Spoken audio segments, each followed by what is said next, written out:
Happy Labor Day to all the laborers and the workers in the world unite. It is the morning run. We got Deuce and Scoop, we got Big Dog Chico, and we got the one and only legendary coach, Carl Reed, joining us with some college football breakdowns from around the nation, only on the morning run.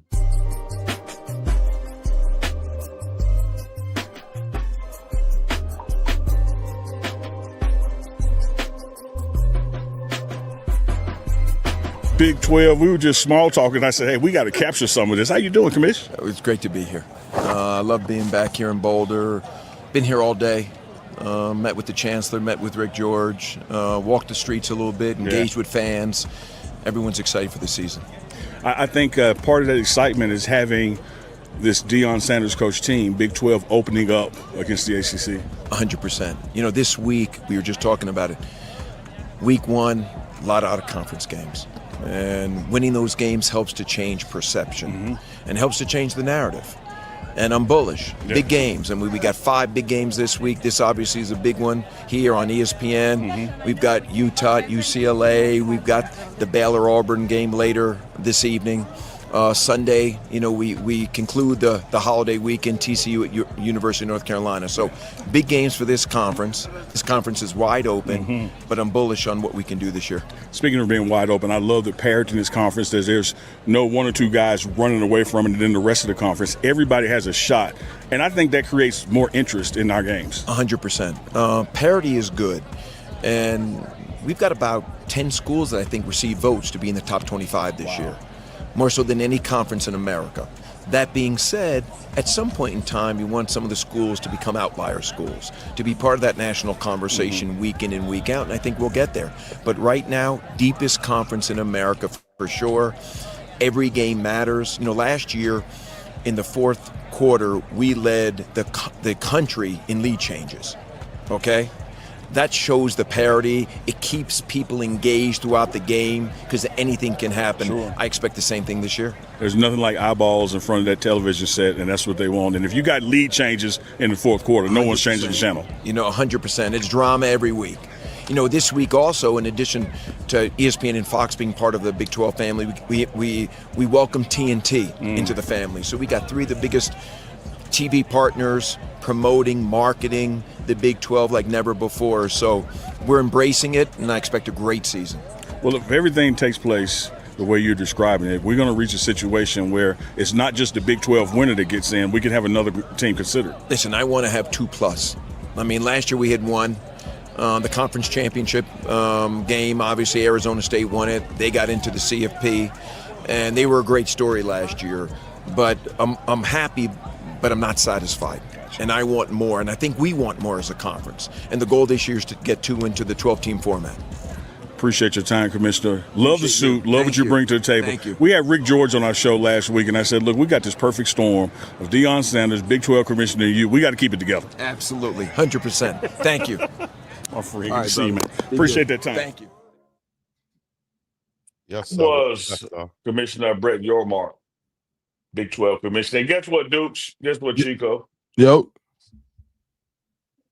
Y'all didn't guess, but I'm going to tell you. He's agreed to come on the morning run. Let's go. Turn me up, Tom. Yeah.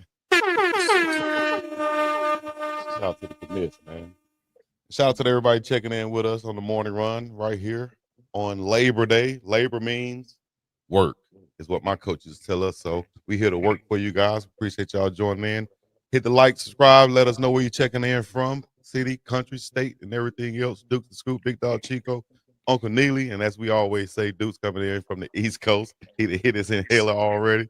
Uncle Neely in the middle of America somewhere, whether he's in Boulder, Jackson, it doesn't matter. He's somewhere on the ground, got his boots on the ground, should I say. And I'm out here in the middle of the ocean holding things down at the studio. Where them fans at? We also have Coach Carl Reed joining us.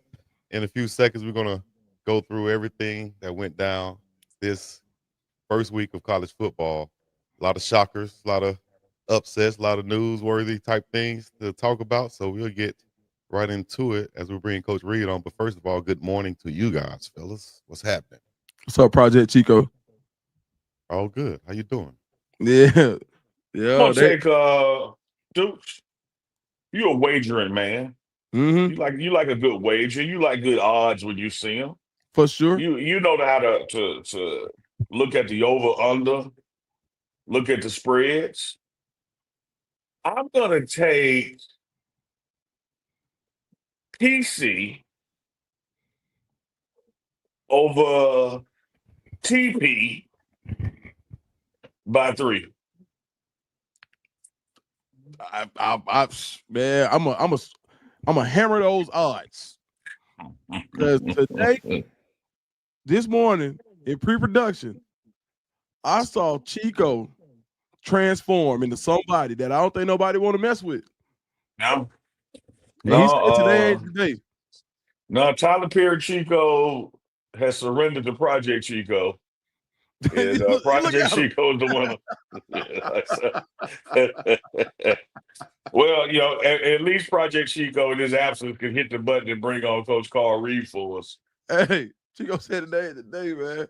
State champion Coach Carl Reed, evaluative talent extraordinaire, knows college football and talent across the board, is joining us. And when Chico gets out of his project ways, he'll hit the button and bring on Coach Reed. But I don't want to start the show like this. Coach Carl Reed to be on that 10-minute mark, guys. I just say that. All right, that's all. Hey, Chico, Chico. I don't understand what's so funny. Told you. I told you. Hey, Chico, it ain't never funny to the thug. Translation, I don't see what's so funny. TF y'all laughing at. You know what the TF stand for? Yeah. Laughing Yeah, at. exactly. Yeah. Hey, man. Chico ain't cracked down one spot. I told you. Not all morning. Well, I guess Coach Carl Reed is a little bit early, so we'll bring him on to discuss all of the week 1 things that's been going on in college football. Let's bring on Coach. Oh, boy. Chico. Coach Reed, you there? Yeah, I'm here, man. Where'd Chico go? I think Coach. they got What's this. Up, Coach? This Salute, Coach. What's up, baby? Oh, good. I think they got How you this thing, Chico. It might be, Coach Reed, it might be Latin or something called in absentia, meaning in absence.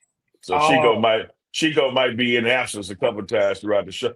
Sometimes, man, nerves get exposed, feelings get raw, and a joke goes the wrong way before we come on there. And we gotta get Chico a little time in the corner to get out his feelings, but Chico be back. Oh, y'all did something to Chico? Yeah, they ain't do nothing to me, Coach Reed. They ain't do nothing to me. We didn't do nothing to Chico. They do Nathaniel. Chico walked into place with his fist ball up. He came looking for it. Oh. Hey, Chico said, hey, man, Chico said, nice of y'all to join me. First and foremost, before anybody said anything, we got it like one-on-one. Chico was like, oh, so I guess we just get to walk in anytime we get ready. I gotta see the chat saying, Chico, wake up. Chico always late. What's wrong with Chico? Why Chico ain't start yet? You know what I'm saying? It was us today. Chico let us know about it first and foremost. Then somebody said something. I said, no, it wasn't even me. Uncle Neela said something like, he said so to Chico. Chico said, N-word. Come on, man. We going Coach Carl Reed, man. Coach Carl Reed, how you doing this morning, man? A lot of things went on in college football this weekend. We're gonna sit around the backyard table and talk a lot of college football right now with some college football minds out there.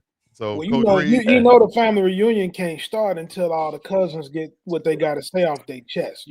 So and then Coach Reed, then the cousins take that walk, and we come back smelling different but feeling better about each other. Yeah, we just got to take that walk. Me and Chico just got to take that walk on Labor Day, man. Yeah, we gonna take that walk. Somebody gonna come back with on that walk, though. Hey, Dukes. When he hit me with that word, me and you went Craig and Smokey with dang.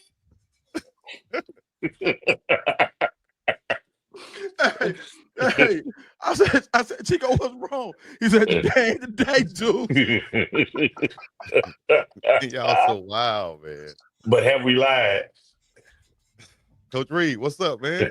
Man, listen, man. I'm just here, man, so I don't get fined. I know the feeling. Hey, last thing he looked at me dead across the screen. He said, "Dudes, don't start today ain't the day." I said, "All right." I said, "You got it." I warned the chat. Don't come in with no Chico jokes today. Wait, Dukes, one more thing. When you Oh, said one more thing, another thing? then he gonna tell us 2-1 what time he gonna end the show. Yes, he did. Yes, And he then I did. say, I bet you won't. You gonna be on there by your damn self. I bet I hit this button.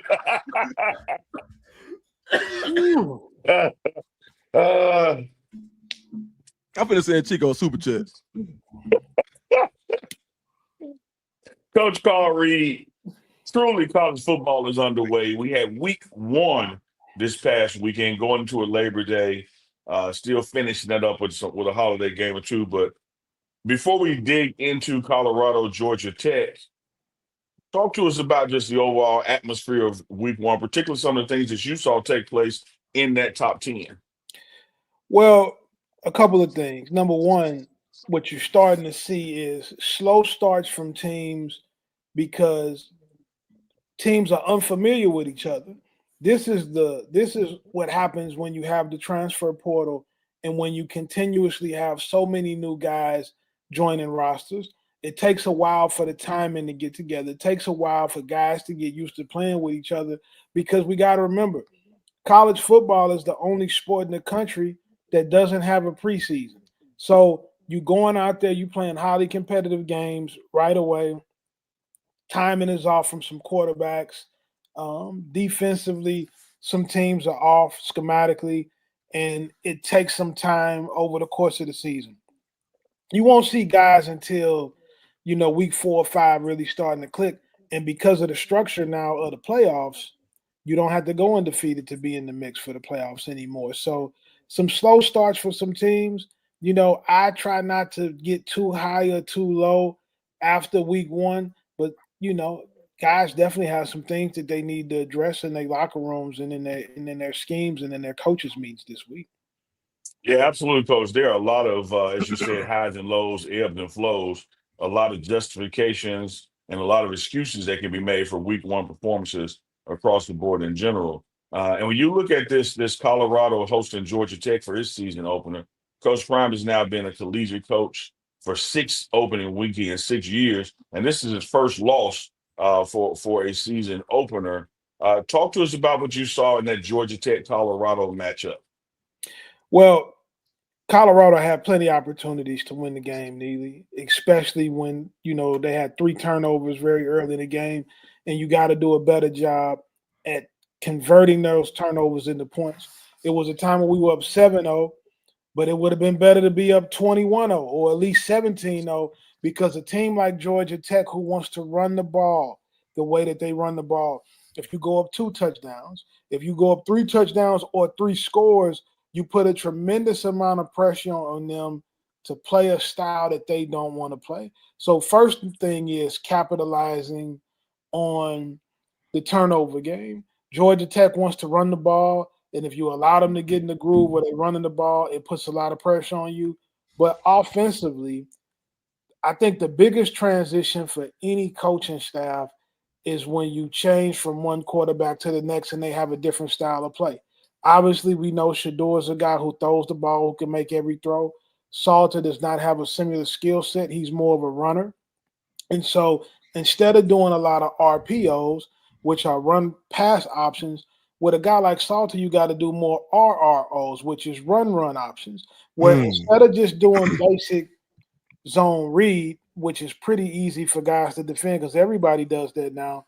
What you have to do now is run same side run options, which is power read, which is power jet read, where you're giving the jet motion guy a chance to come across, and the quarterback is deciding whether to give it to that guy or read the end, or you're going midline or veer option to the same side to give the quarterback a chance to give it to the running back or keep it himself or pitch it to a guy coming around, and then you run a drag from the opposite side with Miller, your best receiver. So you're giving the quarterback an opportunity to hand it off, keep it, pitch it, or throw the drag across it. But you playing more into his skill set, not the doer skill set of play calling.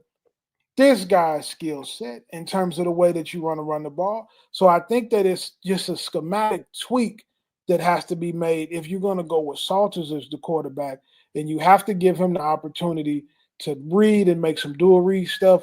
You can do some three combination stuff where you have a run option, a bubble option to Miller, and an option to throw a screen to the running back on the opposite side, some dual and triple read type concepts. But it's just a way that you have to play that's a little different, that you have to plan a little differently for when you have a quarterback like that, instead of saying, well, we're going to drop back and throw the ball. Because what you have to do as the offensive coordinator is you have to decide, how am I going to get my best three players the ball consistently?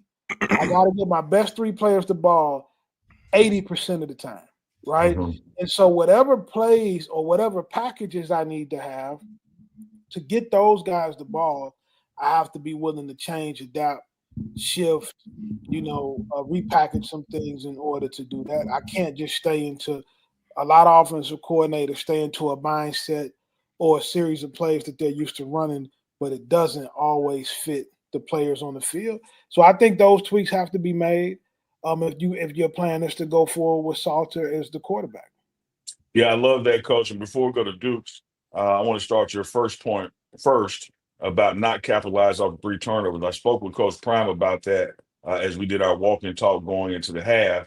And at that point in the game, it was the most frustrating omission that had not happened. When you look at three turnovers, I think all in the first quarter, we only got 3 points out of those. That's a potential of 71 that you only get three. So that's an 18 points that you left out there potentially.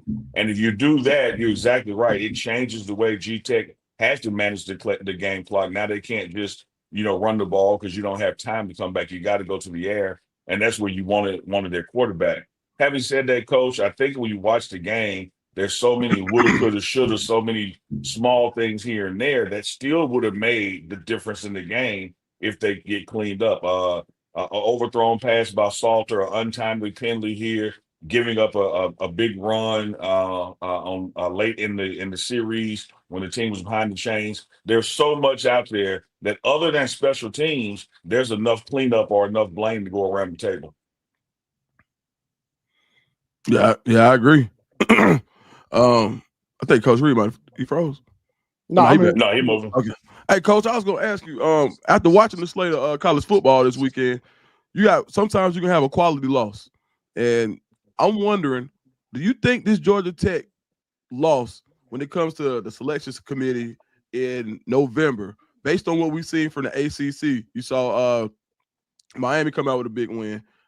They look to be the front runners at this point after we saw what's going on with Clemson. Could Georgia Tech ascend to be that second or third team in the ACC?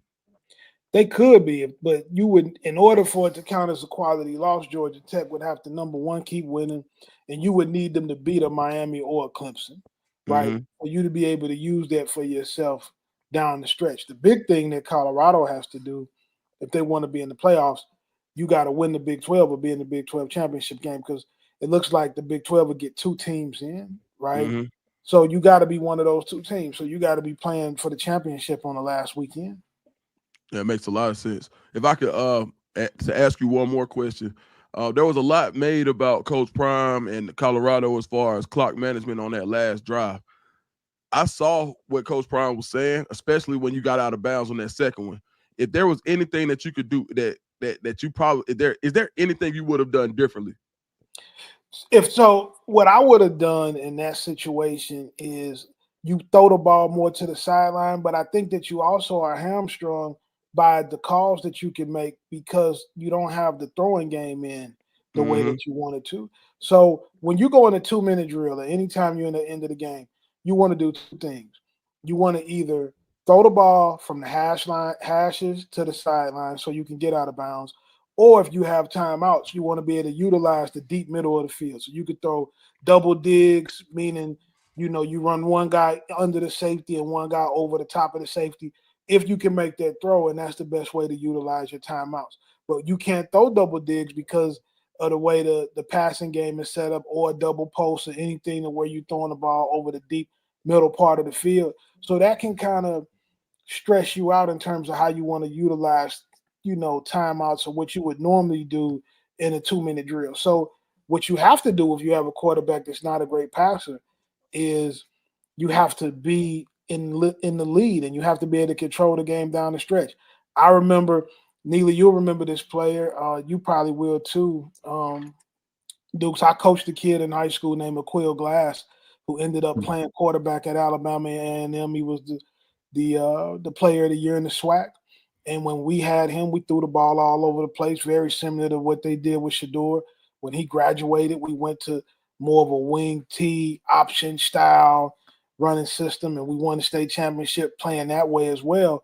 And what happens is when I was learning it from Larry Walls, and Larry Walls was a great high school coach who had learned the wing T from Eddie Robinson, the legendary coach at Grambling.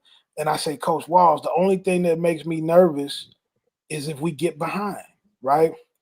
And he said, don't get behind. So that's how, if you want to play with that type of guy and that kind of style, you have to be looking at it like that from all angles. No, I like that, Coach Reed. And then I was just gonna say this too about the I kept saying it, but I did want to say this. I feel like there are certain situations that the timeouts don't count if you're not even in the it has to be like you get to a point where you get into that next script.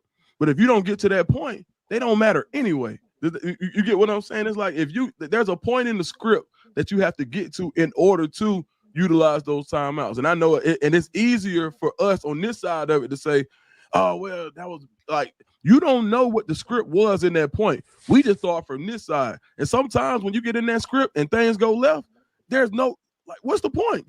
Sometimes it's like, hey, man, we got to go clean this up, but we can't clean it up today. And I think that's one of those things that you'll see people like that you'll see Colorado fix as they go forward. Absolutely. Yeah, I totally agree with that, Dukes. Not only from a generalization of football and schematics, but this particular team, this particular coach, the team meetings I sit in, the conversations I hear, et cetera, et cetera. There was a point during those timeouts that it's like, okay, call it in to do what? Right. So the fans won't be mad that we didn't call the timeout. Like there's nothing to call to adjust to here. And so that's one of those things, man, that's individual, coaching philosophies. Coach Prime would tell you, as he said in his press conference, things be a little different. The timeouts don't mean anything to him at the house. He didn't want to take them home, but there wasn't this window because we threw a 9-yard pass and stepped out of bounds. That stopped the clock. If you get the first down, the clock stops for the ball to be spotted, et cetera, et cetera. And here's the deal. It appears to be a big deal because it was the end of the game and an opportunity drive to tie the game up. But like I always say, Coach Reed, as a coach, the scoreboard is cumulative. The things that went wrong in the first, second, and third quarter haunt you just as much, if not more, than what happens in the fourth quarter. And when you look at those 3 turnovers, not taking advantage of those, you look at other scoring opportunities we had, and we end up just punting the ball. God bless our special teams unit this year, because we were able to punt the ball deep and not have big runs or kick it out the back of the end zone. And Mata made all of his kicks. But this is a game that could have easily been, 21-10, 21-3 at halftime, and it wasn't. And as was predicted from the coaching manual, more times in week 1, you find a way to beat yourself than having the opponent beat you. I don't think that you could have been in any better situation than to get those 3 turnovers early, and you got to find a way to get points and capitalize on that in every situation. But in order to do that offensively, you had to have a little better plan on how you're going to utilize your guys. I think Miller had 1 target, and it was the big catch he made on the sideline. And I mean, you can't go into a game again with him only touching the ball once. He's got to. As good as our running back room is, and as good as much concentration has been put on the run game, got to have a plan in place for Miller to touch the ball. Absolutely. That's the 8% rule you talked about when we had Shador Travis or any dynamic players. You got to find a way to get them the ball. But I will say this, Coach, if you're not going to do that, those run plays were working. Keep running. It's like we were so hodgepodge. It was almost like a potluck dinner You know, we had a little bit of everything out there that we never stuck to the dish that was working. You had your backs at one point averaging 8 yards a carry. I think they finished with about 6 yards a carry. Last time I checked, 2 times 6 was 12. That's the first down. Stick with something. You stick with it, and you got to find a way for Salter to be a primary runner in the game too, other than him dropping back and taking off. When you got Salter from Liberty runs the triple option out of shotgun. So you have to you got to study what they did and what he was effective doing at Liberty, and you got to be willing to bring some of that sauce with him to help him with Colorado, especially going to the left side with guys like Jordan Seaton over there blocking. If you can get the midline or the front side zone stuff going behind a guy that is going to potentially be a top 5 pick in the next draft on your offensive line, then you really can become effective utilizing him that way. Yeah, what you want, Coach, as you know, and the 3 other panelists know, and the chat knows, you want the defense to have to think. You want to give them decisions to make as the clock is running down. You want to make them move around and go like, oh man, it's going this way. No, it's doing this. And that's what you talked about, particularly with that RRO to one side. So many things have come out, including that jet motion that's going the opposite direction. Now you are spreading the field defensively and making them guess and think, and that just increases your odds of success. Because especially when you do that out of jet motion, and because you're gonna make the safeties rotate, and when the safeties rotate, they either got to come up and try to tackle the quarterback, or he's got to stay back and defend the drag from Miller coming across the field. And as long as he can make that read, you're gonna have a pretty wide open play one way or the other. Yeah, I agree. I think you made a good point too, Coach Reed. I don't know, a lot of people were watching the Colorado game, but I had the Auburn game up as well. And when you look at Caden Salter's success, you really saw everybody was talking about Jackson Arnold's success running the football against Baylor. That's the offense you're talking about. Mm-hmm. You don't have to look any further. That's the same offense where he lit Baylor up for 150 yards because of the receiving options on the outside.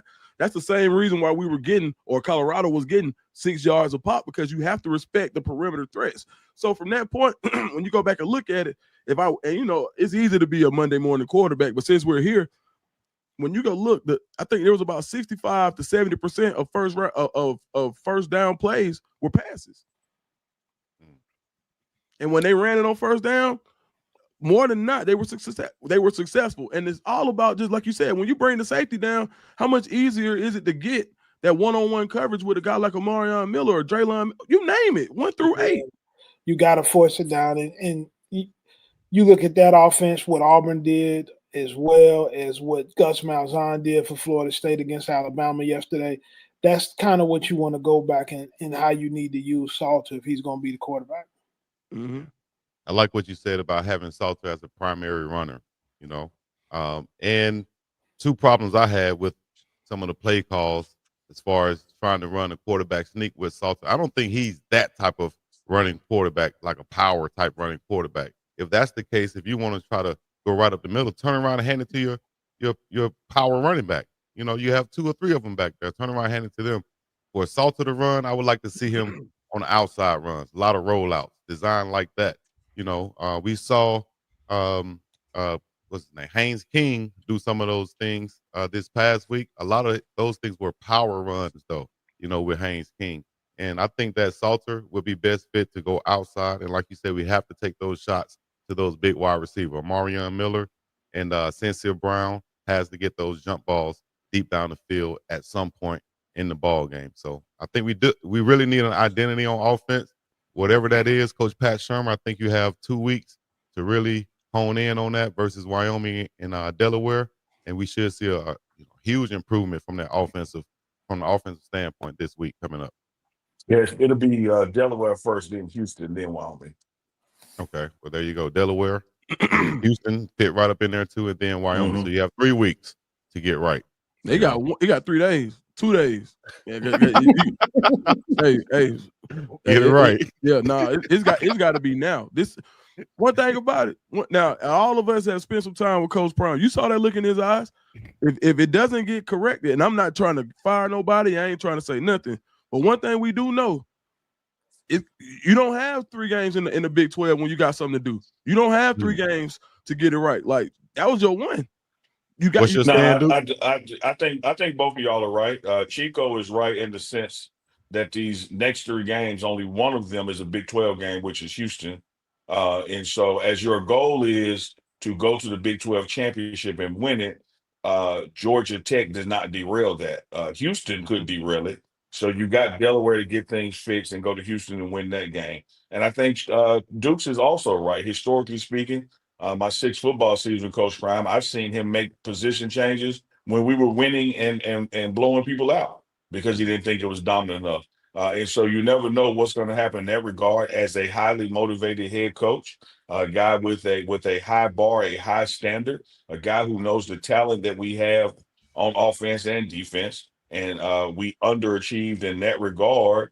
You know, of course, if that continues, I've seen him make changes before. That's not me being some harbinger of death or something to come. But just what I always say, Chico and Dukes, the best indicator of future performance is past performance. Hello. And I've seen Coach Prime's past performance. He will make changes mid-season. He will make changes off-season when he thinks that we are not being dominant and not just winning, but being dominant. And not only did we not win against Georgia Tech, we weren't dominant. So at the end of the game, Coach Reed, it was one of those no cameras, all cameras off moments, and he had a very candid conversation with not just the players, but the support staff, and of course the coaches as well. And I think you heard some of that in his post-game press conference. So he sees what we saw. He saw what we had seen. And you better believe that this team is going to grow from this experience, or else. Guys, at the end of the day, I was talking to a coach on the SEC staff yesterday. We all professionals, and if you in this business, you know what the expectation is of your boss, of your peers, and what you have to do. So this is a big boy game, and it's played by big boy rules. Everybody knows what their marching orders are. Mm-hmm. There you So go. that's simple. Just It's gonna hard. say, What they just say is hard, tuning but it's in. fair. It's hard, but it's fair, and it don't take long. What, Duke? It don't take all day to do nothing. It don't take all day to do nothing. If you're just tuning in, this is the morning run. Coach Reed joining us right here. Big Dog Chico, Uncle Neely, Duke's the Scoop. Big Dog Chico joining us. Shout out to that guy. When you have a student in your class, what is that? Y'all have Tourette's? Students just got to scream out something. Where'd he go, Uncle Neely? I love when Take over jokes then. against Go you ahead, from Sunday night make it to Monday morning against other people. Run point. There you go. Hee hee. All right, let me hit the button, take you off the screen. Yeah, I love it. Now, the real host of the morning run, Coach Carl Reed, Big Dog, Deuce Scoop, Uncle Neely, and our special guest who may join us later, Big Dog Chico. We got it going on right here, more strong. Hey, Coach, you are not only a former head coach, a winning head coach, a state championship head coach. You know what it's like to win, but you had losses on the way to those wins. And you know the 24-hour rule.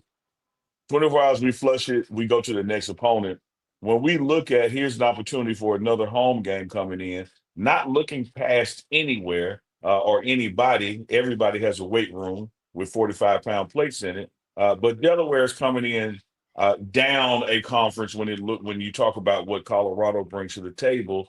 What do you see as far as the opportunity for Colorado, Delaware, whether that's for Juju to get some game reps or this team to right some wrongs and get some energy going as they then travel to Houston next? I thought they played with great energy the first game. So that was, I saw some teams this weekend that didn't play with great energy that lost. I think Colorado played with the right kind of energy. I think that it gives you an opportunity to try to see what your identity is going to be on offense. And I think it's going to also give an opportunity to see if Juju can play some, right? Because if you want to stick to that style of play, you might have to lean towards Juju's skill set a little bit more. So I think that this game gives you an opportunity to do both. I would have liked to see Juju play a series in each half last game, right? To see what he was capable of doing. But sometimes when you get in a tight game like that and you're looking at your opportunity to win, it's hard to get a guy in, at the quarterback position. But you have to come out this week and start establishing what is my offensive identity going to be. And I think that that's what has to be. If you're going to come out and do the same thing, you're going to get similar results. You may still win because you're just a better team than Delaware, but overall, how you're going to get certain guys the ball, how you're going to utilize guys, and understand as a coach, the offense I need to call for Salter and the offense I need to call for Juju are really could be two different things, right? And I just think that you got to be prepared to do that. I love Yeah. that, Coach. Deuce, let me get your thoughts on that same thing. As Chico passed me the ball and benched himself to be the point guard here. Again, Georgia Tech, a bunch of woulda, coulda, shouldas. Saw some bright spots, Deuce, but it's hard to give out bright spots when you give up over 300 yards on the ground or don't score off 3 gift wrapped possessions. But there were some bright spots in individual talents and particular units. But for you, the same question: what has to take place to get ready for Delaware and then your first conference opponent, Houston, on the road? Man, run the ball. Just run the ball. Cause I think when you run the ball, good things happen. When you saw Delaware gave up 123 yards on 17 carries to Delaware State running back Marquise Gillis last week. They're susceptible to the run and they don't run the ball. Now they throw a lot of dink and dunk. They want to get the ball out quickly. But when you have a team, you're set up for success that you can actually just out physical a team. They need to know that feeling.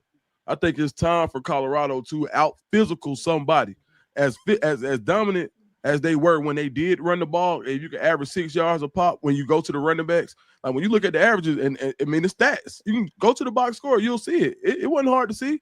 So from this point, if you can stick to the run and I think that RRO, what Coach Reed was saying, that's genius. Hey, make them defend Caden Salter. Like if you only have to defend him in one gap, one hole, pause. If you only got to defend him there, right? Then that this like I talk to guys who say, "Hey, we've been running RPO or we've been defending that since we were 7, since we were 8." It's not the trick that it was in 2012. You're paying $1 million coordinators to stop this. So you have, and this is not a shot at Coach Sherman. What this is a shot at is saying that if you could just stick to it from running the ball and getting more options to use Caden Salter, this needs to be the game that Colorado says, hey, look, everything we said in the offseason about being a physically dominant team, this is who we are. Let that offensive line get the wind beneath their wings. And so when it comes time for that game against Houston, they already know how it feels. But if you don't know how it feels, it's hard for you to be able to go out and say, hey, we're going to go dominate this team physically, and you have that mentality before you step onto the field if you haven't done it yet. A lot of Passion, Duke. love what you said, Dukes. A lot of missed pauses in there with the know how it feels and being hard, but I'm gonna allow it because of the passion. Chico, same question to you. 24-hour rule, we went beyond it. It's now flushed. What do you see going forward for Delaware to really get ready for their first conference opponent in Houston? Our special guest, Big Dog Chico. I see them. Thank you for having me. I see them listening to what Dukes just said and taking on that same passion and realizing, man, we need to run the football and we need to have an identity about this. And this game need to be that. We need to say we're going to be dominant. We're going to give Coach Prime what he's been asking for once. And that starts with, the defense being dominant, but also the offensive line and going behind those guys. You got Jordan Seaton and Big Xavier Hill on one side, 2 of the most highest rated guys, on the offensive line in college football. Run behind them at some point. We want to run behind them. We saw Big Jordan pulling out on the first Michael Welch run and getting out there. You see his speed and his agility to get out there and make some blocks. Let's utilize that. Let's have some deception on offense also. Let's use our speed at the wide receiver position on some jet sweeps. We've been calling for this since last year. Let's do something, throw some wrinkles in there so that the defense is not just eyeing on that RPO.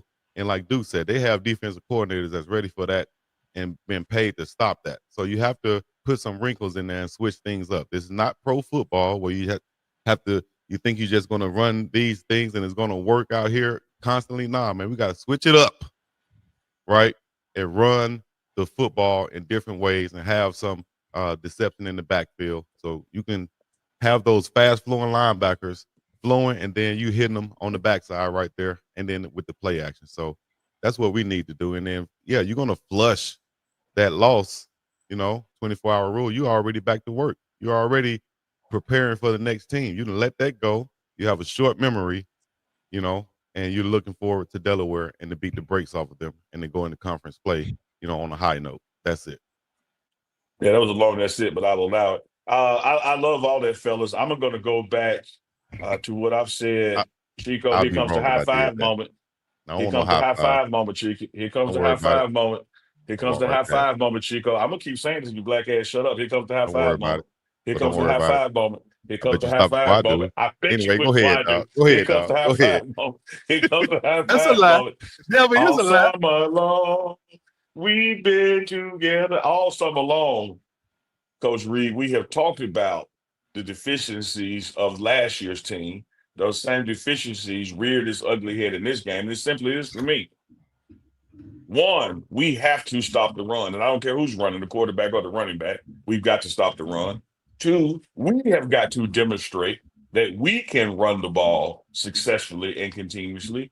And three, we can't be the most penalized team on the field because penalties hurt us more than anybody. And this game against Delaware sets us up to check all those boxes. We should be physically dominant and run the ball. We should be physically dominant on the other side and stop the run. And there is no need, because of our physical dominance, to get in a situation where we don't trust ourselves and we jump too soon or move too fast or do those kind of things. So we should end that game with the fewer penalties as well.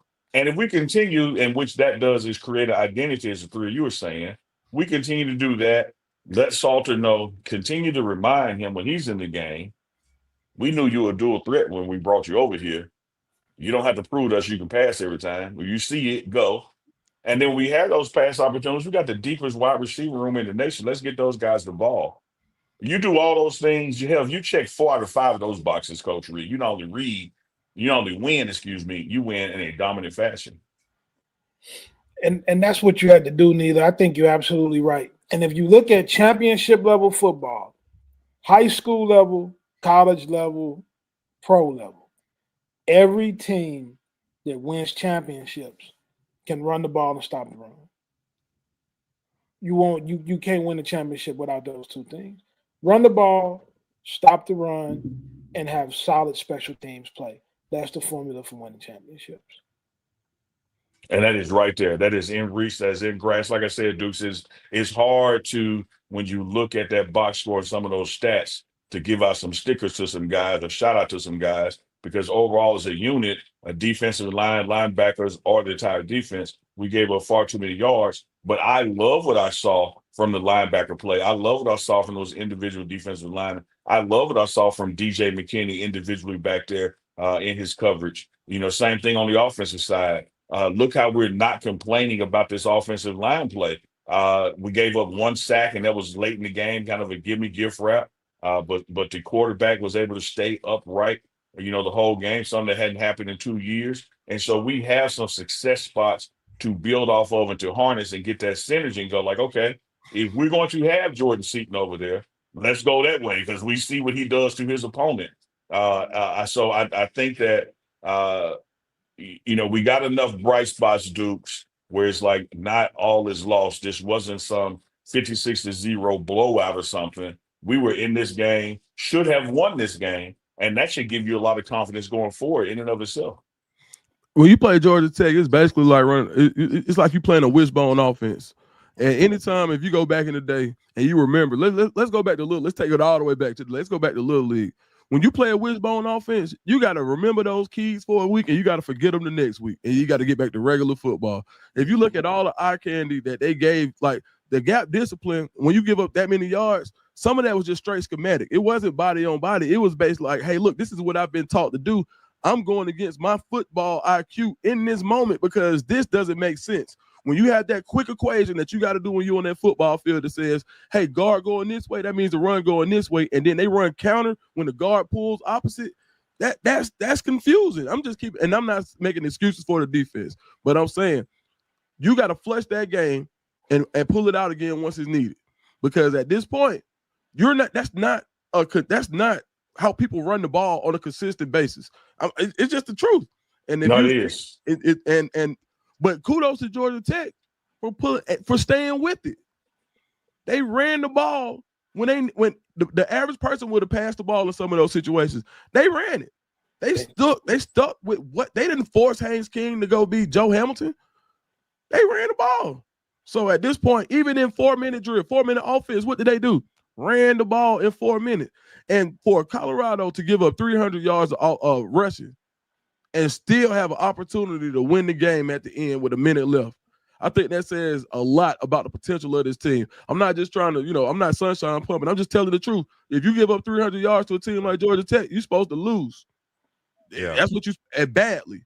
And and if you turn the ball over 3 times in the first half, you're supposed to lose badly. Yeah. Right. It's like there's so many yin yangs to this, but I'm with you, Dukes, and then we go to Chico. I'm with you, Dukes, in the sense of, you got to fix the things that went wrong with Georgia Tech, but you got to fix those things that went wrong with Georgia Tech as it relates to Delaware, then as it relates to Houston, then as it relates to Wyoming. If you get caught up in trying to right the wrongs of Georgia Tech and you're never playing Georgia Tech again this year, you're going to find yourself in the same position because now you're overcoaching and overthinking it.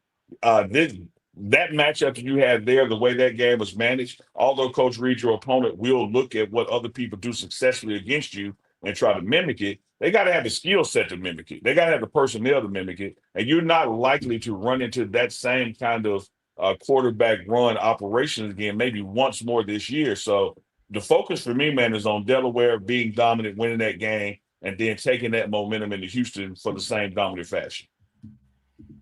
Absolutely. Yes, sir. Well, we can sound like a broken record and say if this, that, da da da da, because if they would have scored some points off those turnovers, I think it'll be a different ball game. Georgia Tech won't even try to attempt to be running the ball that much, and it won't be a 300-yard ball game. We'll probably get some sacks because we're pinning our ears back in after a team that's trying to pass to come back and get in the ball game because now we're up. So I think that's the focus mainly is score when you have the opportunity to score. Put points on the board, and then you can be in a position where you can be your best, and that's getting after the quarterback, I think. Man, it was a 3rd down after that second turnover, and I saw the game break right there. I don't know if y'all remember, Caden Salter rolls out of the pocket, and then it's on a 3rd down. He's got an opportunity now. He takes the shot and overshoots it just a little bit, but he had green grass in front of him.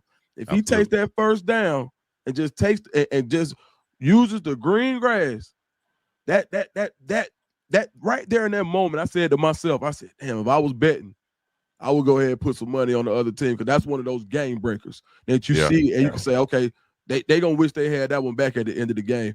And and you could, and sometimes you just get that ebb and flow. And so I think but you have to know it, right? And like I say, the game is to be sold and not told, and the only way that you can buy a game is for you to experience it. So I think we're hoping that Caden Salter bought that game and said, hey, look, you don't have to hit a grand slam.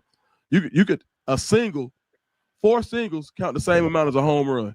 Dukes, I said that during the live when I was calling the game. Not to cut you off, but I said that during the live, man. If we can take those 4 to 12-yard scrambles and just continue to move the sticks, keep the defense off the field, that should be our MO. That should be the goal. We don't even need those big chunk yards to go after those things if you have a 12-yard gain right in front of you to keep the chains moving. So, and I said during the game also. One of the things. Go ahead, Chico. I said during the game also that I said that I'm sure Coach Sherman will have him on the sideline or while he's in the booth looking at the iPad or whatever, the Microsoft pad, whatever it is, saying that, hey, take this, take what the defense gives you. You don't have to try to go for the home run. Take these singles, and we're going to keep it moving. But I don't think it ever happened on the sideline.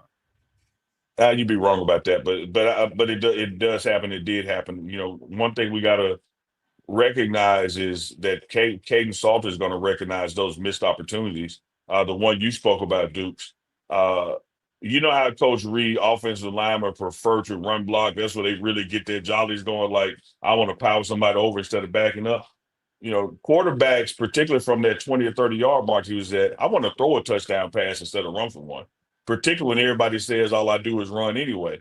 And so what I think Salter has to do is get out of his head and realize we recognize he can run. We want him to run. and in those kind of situations run. And I totally agree with Chico, particularly when you add in down and distance and the time frame in the game and the momentum of the game. There was an opportunity. I think it may have been, 3rd and 7 or something, that we could have done a 7-yard pass and he threw a 40-yard incompletion. You don't have to go downfield in that situation. You have to understand the down and distance, the momentum of the game, the energy of the game. Go, okay, let me pick my poison. This is the safer bet right here. This is more statistically likely to occur right here. Let me go with this. But he will tell you, or as he said in the post-game press conference, and these are not excuses, Dukes, as you said, this is just real world football. Hey, man, Folsom Field, first time in that environment. I'm going to grow from this, get better from this, and learn from mistakes. And I think Delaware is the game where you see a lot of those wrongs righted. And then you also see some opportunities for the true freshman quarterback as well.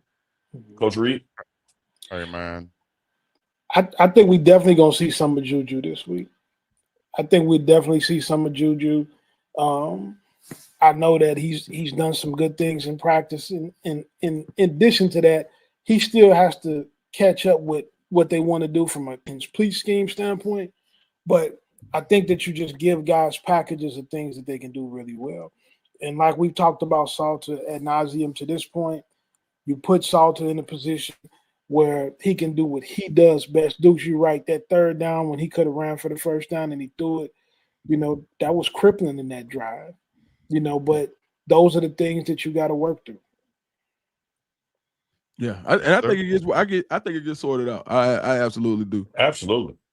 Any thoughts, Coach Reed, before we get up out of here on any thoughts, Coach Reed, on the defensive line? Coach Reed, take your time. We got 30 more minutes. Take your time.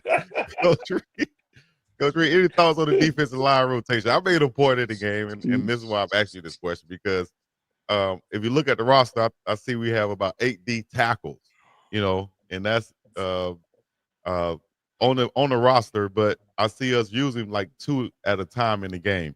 Is there a situation where you will have more D tackles out there on the football field to stop the run for Colorado? I think that the hardest part when you watching a team is when you look and you say, this doesn't make sense what I'm looking at. But what I will say is they do have those guys in practice every day, right? So if they weren't putting certain guys in the game, then all that means to me is the trust isn't there, right? Right.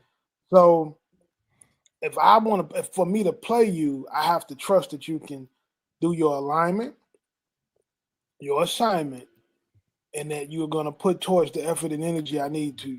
And in a game where a team is going to run the ball, I know the way. We all knew going in Georgia Tech was going to run the ball. And for me still not to play you, that means you got to tighten something up yourself. I mean, we all, except for Uncle Neely, because if y'all go back and look at the footage, I said Georgia Tech going to run the ball. Uncle Neely said, no, you can't really say that. That's just based on the past. I think they have a new coach and a different philosophy, so they're going to come with something different. So I know he's going to fight back on what he said, but I'm going to find the tape and make sure I go back on that for him. And one thing my daddy, may he rest in peace, told me, if you poke a dry turd, shit still stank. I'm not going to touch you, Chico. Because everybody know what you just said is bullshit. What you just attributed to me was nothing. And you a gray turd in the yard. And if we break it open, it still smells like shit in the middle. So I'm not touching it. A great turd in the yard. You ought to be ashamed of your damn self. Y'all know that sun-baked turd that y'all think is tough to buy. Pick it up if you want to. Because let me tell you something, Coach Carl Reed, that you have learned in your years of wisdom. I bet you pick one up. You can't pick up shit by the clean end. It ain't no clean end on no turd. So if y'all think I'm finna touch what Chico said, I'm not baiting into that, man. Of course you're not gonna touch it. Of course you're not gonna touch it because you know what time it is. So I'm gonna make sure I go back and pull it up. Get off on Devo.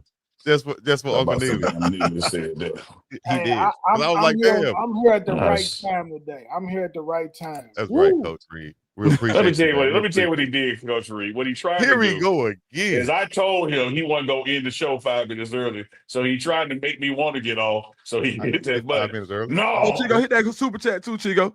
Yeah, we'll make sure we get to the super chats, and we have Cameron Simmons Craig, who was back on the field. We got a quick interview from Uncle Neely with Cameron Simmons credit we'll go to in a second, but super chats that came through. Shout out to Duke Scoop for my cousin project for the Za for the walk.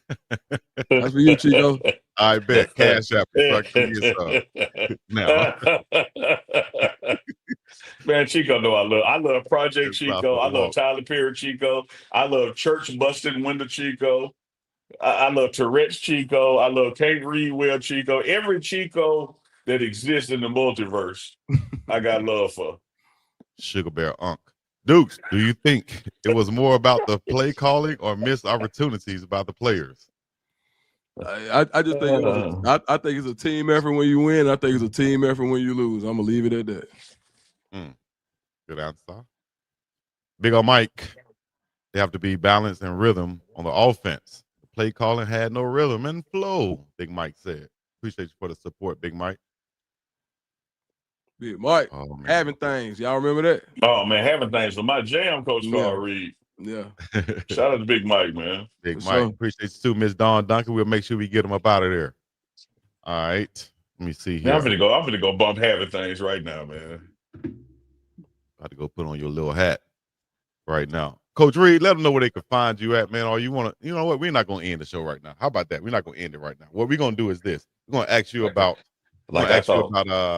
a freshman quarterback that I want to ask you about. I dared your ass to end that show. I knew you weren't going to do it. Hey, shout out to Jaron Chiave Sagapolitelli, who is the freshman quarterback at Cal. He actually visited Colorado and Coach Prime last season. And, he's starting now out of California, had a great game, led them to a win.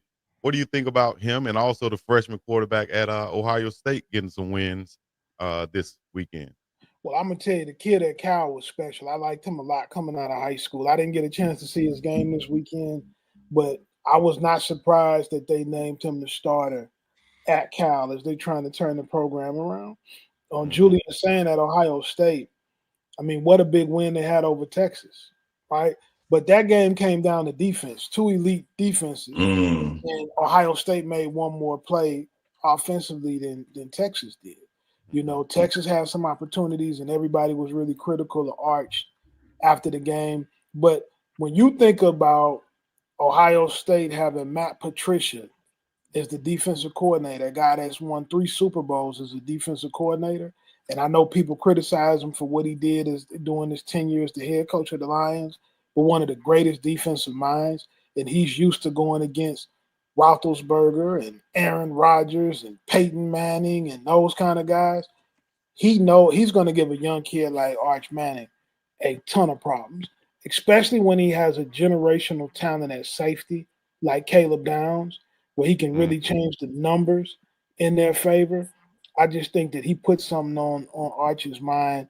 And remember, he's got history against Sarkisian in the NFL as a play caller. So he had a lot of information to prepare for.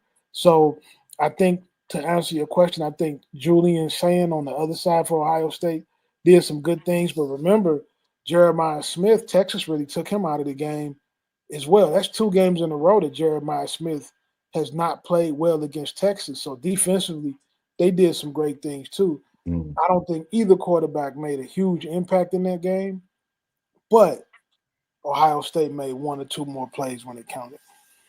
Shout out to JKS. Chico, let me get this from Coach Reed before we get out of here. That Notre Dame Miami game last night. What will you take away from that, man? Very entertaining game to the end. Georgia a lot of Georgia people were blaming Carson Beck on their season last year. He don't appear to be the problem. He had I think that he probably had the best weekend of all the quarterbacks. I mean, he looked like, if I was coming out of week 1 saying who was the best quarterback in week 1, I would have to go with Carson Beck. He made some plays. He made some throws. His receivers stepped up and made some big time catches. The one-hand catch. That one hand was, oh my God. I mean, that was special. CJ Davis. Yeah. You saw how Michael Irvin responded to that, brother Michael. And so from that standpoint, I think that Carson Beck had the best weekend as a quarterback. And then after that, I would say I think that Nussmeier did some good things for LSU in terms of, it wasn't that he was so physically dominant he got them in the right plays. LSU runs a real pro-heavy system, and he was always able to get them in the right play call. Man, somehow this has become a negative term when they say game manager, but he managed the hell out that game. He did nothing to hurt them and put them in all the right positions to succeed. And that's exactly what they did. Man, how big is that Clemson and Georgia Tech game in Atlanta in 2 weeks now? It's big, man, because it lets you know it's like Clemson is coming into this season as one of the playoff favorites, of course. Everybody say this is the year that they get back into potentially playing for a national championship, but they let the LSU game kind of get away from them, and Cade Klubnik still made some mistakes. So we'll get an opportunity to see Georgia Tech. If Georgia Tech is going to do one thing, they are going to put pressure on you to stop the run. They're going to run the ball in every gap, every type of way, and you're going to get to see if you can really stop it or not. Yeah. It's going to be interesting to see when Georgia Tech faces somebody like Clemson and has that same level of success running the ball, how the narrative is going to switch about Colorado then. I think too, you got to look at Brent Key was the O-line coach at Alabama for Nick Saban. So you're talking about a guy that expects to win, right? And he has a mentality, and Georgia Tech has played different since he's been the head coach there. Well put. Big Dog Chico. We at the top of the hour, baby. Hey, Coach Reed, I want to say thank you for coming in, putting up with this, man. But you know how your extended family is when you come over to their house sometime. Oh, I know, man. I got to get off here and call one of my cousins, man. My cousin and my uncle, they say they had a wrestling match, man, yesterday, man. So I got to call and be the referee. Well, Chico been looking to belly somebody, so tell him to watch out. We're going to need you as a referee, too. It won't be long, though. It'll just probably be a good quick 20, 30 seconds. But we'll need you. We'll give you full pay for it. You know what I mean? Hey, Coach Reed, of all wrestling moves Chico could have picked, he said, you know what? I just can't wait to go belly to belly. I said, Coach Reed, listen, Coach Reed. Let me explain that, Coach Reed. No. Listen, they always going to twist it up, right? But, Coach, one of the most disrespectful moves in wrestling has to be a Steiner Brothers belly to belly. When he would do that over and over to somebody, he would just grab him like this, like a rag doll, and just wham. No, he's pick him up and do it again. Belly to belly is crazy. Just make sure you guys keep it above the waist. That's right. That's all it is. Like I said, Coach Reed, at the end of the day, when dealing with Chico, as much as I want him to belly be, I don't want the full Nelson either. So let me.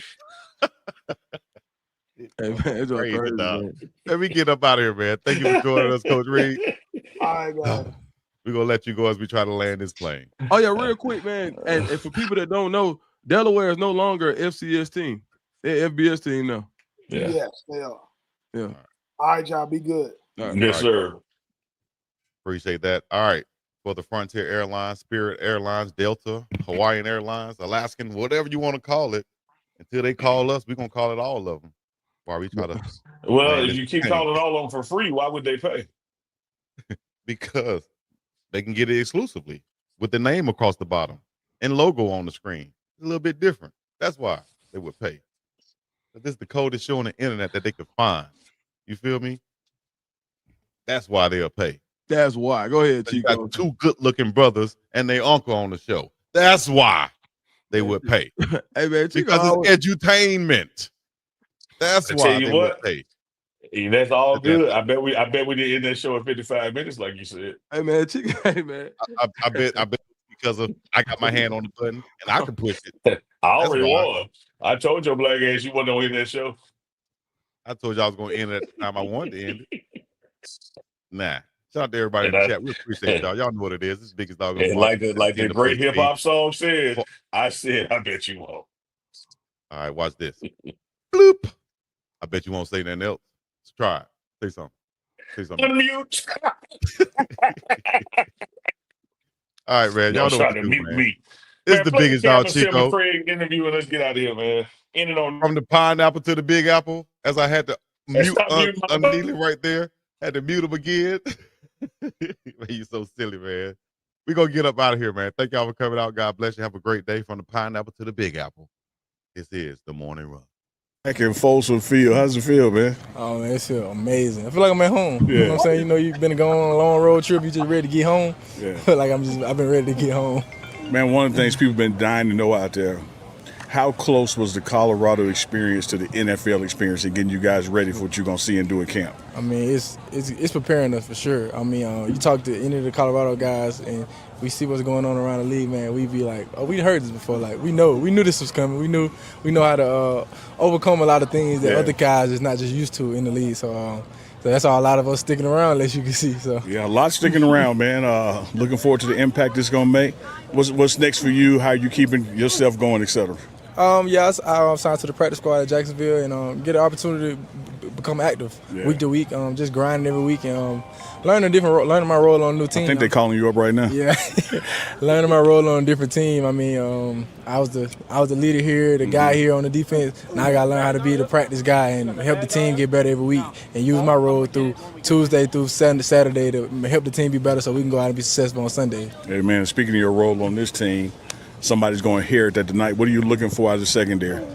For us just to have fun, man, for real. I mean, it's a game. It's a game that come and goes. For us to go out here and have fun and just fly around and handle our business the shark way. You know what I'm saying? Just see a little bit of myself out there. These guys, a lot of these guys I've been in the room with before, so they know it's expected for their room. So go out there and fly around and do our thing. There's a lot of things you can do, but one thing you can't do is drown a shark. You can never drown a shark, man. Appreciate you. Much love, brother.